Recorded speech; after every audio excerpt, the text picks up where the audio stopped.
Olá, irmãos, a paz do Senhor Jesus, tudo bem com vocês? Hoje vamos estudar mais uma vez 2 Tessalonicenses capítulo 2. Eu sei que eu tenho falado muito sobre esse capítulo, mas é necessário realmente falar bastante coisa sobre esse capítulo, porque vocês sabem que muitas vertentes da linha pré têm se levantado, já se levantou e já estão na internet contaminando a mente de todos os irmãos com as mais variadas engenhosidades, torcendo a palavra de Deus sem medo e sem temor algum, não tendo limites, sem barreira alguma, usando todos os recursos que estão disponíveis, todos, recursos de fala, recursos que são válidos, mas vocês vão ver pessoas elaborando o discurso com palavras difíceis, uma fala rápida, polida, com tons de brincadeira. Junto a pessoa vai trabalhar a linguagem corporal, porque a nossa mão fala também, né? Já pensou eu falando assim, ó? Irmãos, o apóstolo Paulo disse que realmente nós vamos ficar na grande tribulação, porque vocês não iriam crer, né? Mas se eu falar para vocês, sabe, usar expressões faciais, a mão se movimentar, a fala, sabe, oscilar o tom de voz, e aí dá um tom de brincadeira, uma ironia, e lê para lá e lê para cá, fica bem mais fácil de vocês receberem a mensagem. E tudo isso são recursos válidos, mas que estão sendo utilizados para fazer você crer em algo que não está escrito. Então é necessário realmente ler esse capítulo, ter ele na mente, e vamos já direto agora para informações novas no capítulo.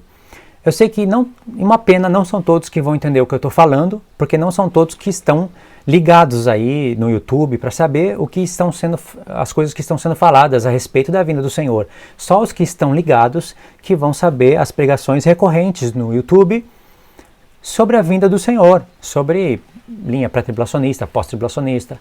Então eu não posso aqui contextualizar tudo e falar, sabe, não tem como falar tudo num vídeo só. Eu só vou fazer uma leitura de 2 Tessalonicenses capítulo 2 e vou usar uma vertente da linha pré, e vocês talvez vão reconhecer, talvez não. Se vocês não reconhecerem, entre vocês comentem aí no YouTube. Tem um pregador aí indo nas igrejas, financiado, claro, com dízimos, ofertas, para levar todas essas mentiras, porque são mentiras, e muitas delas são tendenciosas. Outras não, algumas a pessoa crê assim, tem que respeitar, não crê. Mas você vê que ao analisar, e eu sou analista, você vai ver tendenciosidades. São coisas que não provêm de um coração fiel à Escritura e fiel às outras linhas. Então eu vou fazer para você aqui uma leitura visando essa linha. E vou mostrar para você aonde não fecha. 2 Tessalonicenses capítulo 2. Irmãos, no que diz respeito à vinda do nosso Senhor Jesus Cristo e à nossa reunião com Ele, nós vos exortamos. A vinda de Jesus é a nossa reunião. Eu estou sempre falando, vou sempre falar aqui a partir de agora, visando essa linha tendenciosa, pré-tribulacionista. A vinda do Senhor e a nossa reunião com Ele é o arrebatamento pré, porque quando Jesus vem para a igreja, arrebatar ela antes da grande tribulação, Ele já veio. Para a igreja Ele já veio. Aqui não vos demovais da vossa mente com facilidade, nem vos perturbeis, quer por espírito, quer por palavra, quer por epístola, como se procedesse de nós, supondo tenha chegado o dia do Senhor. Aí já tem um caminho adiantado, onde as pessoas vão ler o dia do Senhor e vai fazer uma timeline da última semana e vai escrever nela grande tribulação. Em cima da grande tribulação, ira de Deus. E a grande tribulação e a ira de Deus é o dia do Senhor. Então quando fala dia do Senhor, a gente vê grande tribulação, lembra a ira de Deus, e quando vê a palavra ira, a gente vai ver o dia do Senhor, realmente ira é o dia do Senhor, e vai pensar na grande tribulação, e automaticamente a pessoa sempre vai imaginar a igreja fora do momento da grande tribulação. Aí diz no verso 3, ninguém de modo algum vos engane, porque isto não acontecerá sem que primeiro venha a apostasia e seja revelado o homem da iniquidade, o filho da perdição. Vou explicar esse texto, como ele está sendo torcido. Ninguém de modo algum vos engane, porque isto não acontecerá, isto que? A pessoa vai e diz que é referente unicamente ao dia do Senhor. Não tem nada a ver com o de cima. Unicamente ao dia do Senhor. Existe uma razão para ela fazer isso. Isto não... Ela, eu estou falando no singular, mas representa ela, eles, muitos. Mas é claro que eu estou mentalizando um. Isto não acontecerá sem que antes venha a apostasia e seja revelado o homem da iniquidade. Ou seja, o dia do Senhor não acontecerá sem que antes venha a apostasia, que já foi trabalhado como retirada da igreja, não é a apostasia da fé, já foi explicado o porquê dos porquê, não vou repetir. Então seja revelado o homem da iniquidade e filho da perdição.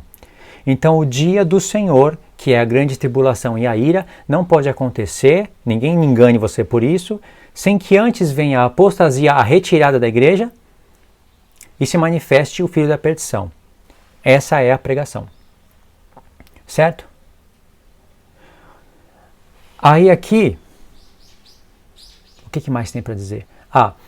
Houve uma perda de conexão muito rápida do verso 1 para o verso 2. E tem que haver essa perda de conexão para fazer sentido o que a pessoa está falando. Porque no verso 1 diz: irmãos, no que diz respeito à vinda do nosso Senhor Jesus Cristo e à nossa reunião com Ele, nós vos exortamos, no que diz respeito a isso, nós vos exortamos a que não vos demovais a vossa mente com facilidade, não vos perturbeis, quer por espírito, quer por palavra, quer por epístola, como se procedesse de nós, segundo tenha chegado o dia do Senhor. O que eu estou entendendo aqui, a minha leitura, é que a vinda do Senhor traz a nossa reunião com Ele, e isso é no dia do Senhor. E a grande tribulação está dentro de tudo isso. Então, eu continuo lendo, ninguém de modo algum vos engane, porque isto, se referindo sim ao dia do Senhor, mas que também traz a nossa reunião com Ele.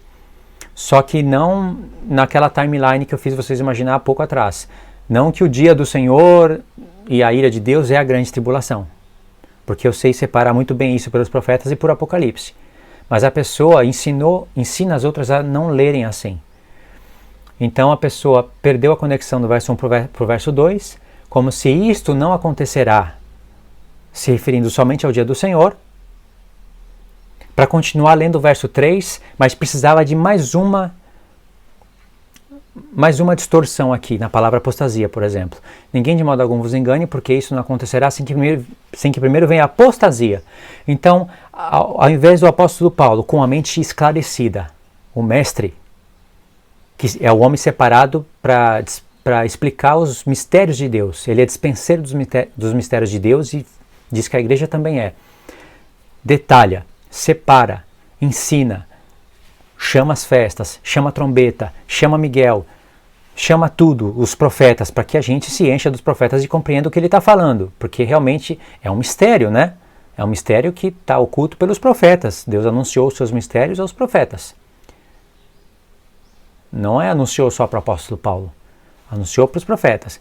Então, um homem tão organizado chegou nesse momento crucial, onde Deus prevendo o futuro, ele saberia que existiria a linha pós, que queria botar todo mundo na grande tribulação, quando ele prometeu tirar todo mundo. Aqui, um homem iluminado, ao invés de falar, e ninguém de modo algum vos engane, porque isso não acontecerá sem que antes nós sejamos arrebatados, ele não tem medo de usar a palavra arrebatados. Isso não acontecerá sem que antes venha a nossa ressurreição. Ele não tem medo de usar a palavra ressurreição. Não, ele usou a palavra apostasia.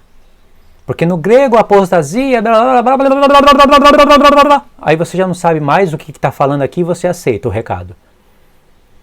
Ele até reconhece que a palavra apostasia, dependendo do contexto, pode significar sim apostasia, se apartar da fé, mas tem que estar escrito fé, senão a palavra apostasia se apartar fisicamente. Então, em todos os outros textos pode ser isso, mas aqui não pode ser, aqui é apartar fisicamente. Então o apóstolo Paulo não quis usar a palavra ressurreição, não quis usar a palavra arrebatados, ele quis usar a palavra apostasia. Vocês não perceberam que isso é tendenciosidade? E a pessoa tem que estar com a barriga muito cheia, sabe? Tem que estar com muito sono, tem que estar com a cabeça muito seriado, tem que estar com a cabeça com muito trabalho, muita faculdade, muitos afazeres, tem que ter viagens planejadas, tem que ter muita perturbação para acreditar num argumento desse. Não é verdade? Eu acredito assim, irmãos. Eu acredito assim, porque para engolir essa parte aqui, irmãos, tem que estar dopado, tem que estar bêbado, tem que estar uma pessoa sã não pode engolir um argumento desse. Mas como eu disse, a pessoa se torna um mentalista do mal, então ele trabalha todos os recursos que são possíveis, que estão disponíveis na sua mão, usando todos aqueles recursos que são válidos, mas para chegar e torcer isso daqui na cara dura. É incrível. Dá até arrepio. Então por que ele fala aqui, ó? Isto não acontecerá sem que antes venha o dia do Senhor, se referindo unicamente ao dia do Senhor. Não pode se referir ao que está antes. Porque senão, a leitura ficaria assim. Irmãos, no que diz respeito à vinda do nosso Senhor Jesus Cristo e à nossa reunião com Ele, que é a apostasia, né? Aqui ele poderia usar a palavra apostasia e não usou. Irmãos, mas é a palavra, né? A nossa reunião é a apostasia. Vamos ler o texto, segundo a lei estabelecida por essa linha. Irmãos, no que diz respeito à vinda do nosso Senhor Jesus e à apostasia, nós vos exortamos que não vos demovais a vossa mente com facilidade, nem vos perturbeis, quer por espírito, quer por palavra, quer por epístola, como se procedesse de nós, supondo tenha chegado a grande tribulação. É o dia do Senhor. Ninguém de modo algum vos engane, porque isto não pode ser o de cima, a apostasia, a nossa reunião com Ele. Tem que ser só o dia do Senhor. Ou seja, houve perda de conexão proposital do verso 1 para o verso 2. Porque isso não acontecerá sem que antes venha a apostasia. Tem que ser lida assim, porque senão o apóstolo Paulo vai estar iniciando a conversa falando, irmãos, quanto à apostasia e a nossa reunião com ele, ninguém de modo algum vos engane, etc e tal, porque a apostasia não acontecerá sem que antes venha o dia do Senhor. Ou seja, para não entrar em conflito, a pessoa restringiu o isto, ela restringiu somente ao dia do Senhor e arrumou argumentos para mostrar que o dia do Senhor é a grande tribulação. E aí a pessoa poderia argumentar, Luiz, você quer que as coisas estejam escritas aí, etc e tal, mas se o apóstolo Paulo também quisesse escrever que a igreja ia estar sofrendo, ia estar sendo atribulada, ele escreveria. Aí eu pergunto para você, e se tivesse escrito, você acreditaria? Sim. Você não acreditaria, porque não há limite para você, porque você crê na mentira. Se eu mostrar para você que aqui o apóstolo Paulo está falando de tribulação, e mesmo que eu mostrasse a palavra escrita, você não acreditaria. Pensa aí com você, vou te dar alguns segundos. Você acreditaria? Se de repente aparecesse aqui a palavra tribulação e Jesus não vindo secretamente, você acreditaria? Pensa aí.